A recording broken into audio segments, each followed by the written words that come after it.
अब हम बात करते हैं इसकी पारिस्थितिकीय सिद्धांत के विकास की। तो लोक प्रशासन के अध्ययन में पारिस्थितिकीय उपागम की शुरुआत हमें सबसे पहले देखने को मिलती है 1947 में। J.S. गॉस या जॉर्ज गॉस इसके बारे में क्या करते हैं, बात करते हुए पाए जाते हैं। उसके बाद रॉबर्ट डहेल 1947 में ही इसके बारे में बात करते हैं, और रॉबर्ट डहेल के बाद फिर मास्को मार्टिन इस थ्योरी के बारे में 1952 में बात करते हुए प्रतीत होते हैं। लेकिन F.W. रिक्स वो प्रथम विद्वान थे जिन्होंने इस थ्योरी को बहुत बड़े स्तर पर क्या करी, इस थ्योरी के बारे में बात की। उसके बाद मार्टिन के बाद बात करते हैं F.W. रिक्स की। तो F.W. रिक्स 1961 में इस थ्योरी की बारे में बात करते हैं, पब्लिक एडमिनिस्ट्रेशन में कहीं ना कहीं इसका इस्तेमाल करते हैं। F.W. रिक्स लोक प्रशासन में प्रवेशीय उपागम के सबसे बड़े प्रतिपादक माने जाते हैं, यानी रिक्स ही वो पहले विचारक हैं जिन्होंने बड़े स्तर पर इस थ्योरी को लोक प्रशासन में लागू करने के प्रयास किए। देख लेते हैं F.W. रिक्स कि भाई F.W. रिक्स किस तरीके की बात करते हैं पारिस्थितिकीय सिद्धांत के तहत। तो इसमें देख लीजिए, रिक्स के अनुसार पारिस्थितिकीय उपागम के अंतर्गत अनुभववादी और वातावरण से संबंधित अध्ययन ही आते हैं। ये कहते हैं कि जो पारिस्थितिकीय उपागम है उस उपागम के अंतर्गत हम अनुभव महसूस कर रहे हैं, अनुभववादी और वातावरण से संबंधित अध्ययनों का हम क्या करते हैं, पता लगाते हैं। अनुभव करेंगे, सिंपल सी बात है, कहीं निश्चित परिवेश में अगर होंगे तो बिना अनुभव के तो हम पता कर ही नहीं सकते कि भाई व्यक्ति और उस वहाँ के उस परिवेश के लोक प्रशासन के साथ किस तरीके के अंतर संबंध है ना। तो अनुभव के आधार पर ही हम प्रशासन और उसके परिवेश के बीच के अंतर संबंधों की पड़ताल करेंगे। तो ये कह रहा है कि अनुभववादी और वातावरण से संबंधित है। F.W. रिक्स ने अपनी पुस्तक the ecology of public administration, जो इनके द्वारा 1961 में लिखी गई थी, लोक प्रशासन और इसके बाह्य परिवेश के बीच के अंतर संबंधों की जांच की। यानी रिक्स के द्वारा 1961 में the ecology of public administration लिखी गई थी, जिसमें उन्होंने प्रशासन और उसके बाह्य परिवेश के बीच अंतर संबंधों की बात की। तो यानी अंतर संबंधों की जो हम बात कर रहे हैं पारिस्थितिकीय उपागम के अंतर्गत, इसकी कोर की स्टार्टिंग या इस तरीके का कंसेप्ट की बात सबसे पहले करते हुए प्रतीत होते हैं F.W. रिक्स। यानी F.W. रिक्स का ही कंसेप्ट हम कहीं ना कहीं पढ़ रहे हैं पारिस्थितिकीय सिद्धांत के तहत, जो इनके द्वारा पुस्तक में लिखा गया था। ये इस पुस्तक में प्रशासन और उसके बाह्य परिवेशों के बीच अंतर संबंधों को समझने की जो चेष्टा इनके द्वारा की गई थी, उसी के आधार पर कहीं ना कहीं इसकी नींव हम पब्लिक एडमिनिस्ट्रेशन में देखते हैं। उसके बाद रिक्स ने इस सिद्धांत का प्रयोग थाईलैंड और फिलीपींस की प्रशासनिक व्यवस्थाओं के अध्ययन के विकास में किया। यानी रिक्स ने जो पारिस्थितिकीय जो सिद्धांत है, ठीक है, कि भाई प्रशासन और उसके बाह्य परिवेशों की जो जांच पड़ताल है, उसका प्रयोग कहीं ना कहीं इस सिद्धांत का प्रयोग थाईलैंड और फिलीपींस की प्रशासनिक व्यवस्थाओं को समझने के संदर्भ में किया।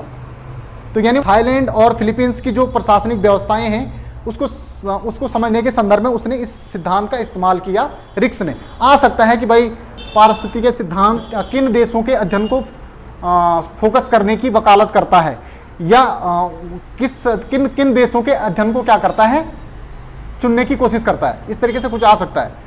तो भाई लैटिन अमेरिकी देश, साथ ही साथ थाईलैंड, फिलीपींस और भारत का भी इसमें जिक्र आता है, ठीक है।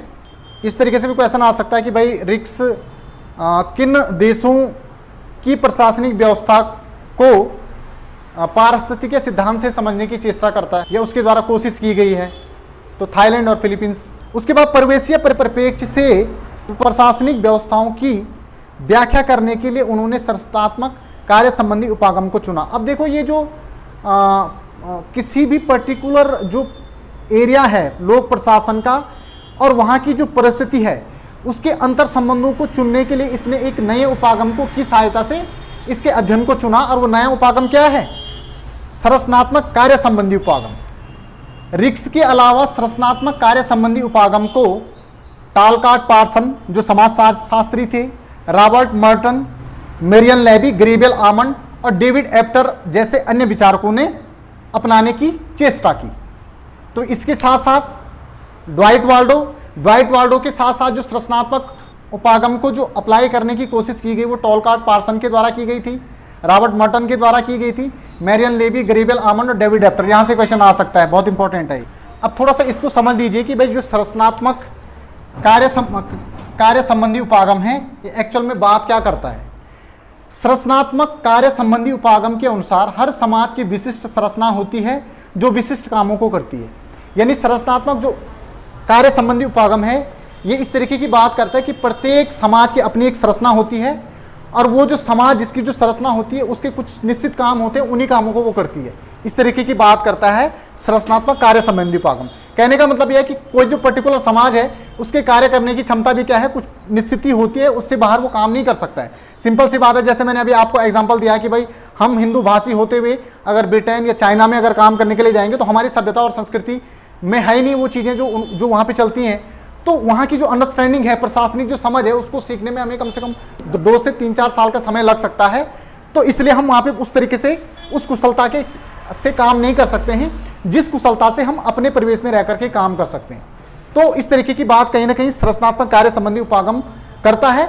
इसी उपागम की सहायता से उसने पारिस्थितिकी के सिद्धांत को कहीं ना कहीं लागू करने की कोशिश की F.W. रिक्स ने। इसके साथ साथ रिक्स की अगर हम बात करें तो रिक्स ने लोक प्रशासन के परिवेश की व्याख्या करने के लिए कई आदर्श नमूनों को अप्लाई करने की कोशिश की। मतलब बहुत सारे आदर्श नमूने उसने लिए और प्रैक्टिकल किए कि भाई इन नमूनों से वो कहीं ना कहीं जांच पड़ताल करे। तो तमाम प्रकार के एक्सपेरिमेंट उसके द्वारा किए गए, जिसमें कृषि उद्योग वर्गीकरण, माध्यमिक मॉडल, संक्रमित, इस टाइप से अनेक तमाम प्रकार के नमूने उसके द्वारा लिए गए हैं। ज़्यादा इंपॉर्टेंट नहीं है क्योंकि ये सक्सेसफुल नहीं रहे ज़्यादातर, पर उसने कोशिशें की कि मतलब समझने की लोक प्रशासन और वहाँ की परिस्थिति के अंतर संबंधों को समझने के लिए उसने इन बहुत सारे नमूनों को प्रैक्टिकली लागू करने की चेष्टा की, जिसमें वो काफ़ी हद तक असफल भी रहा।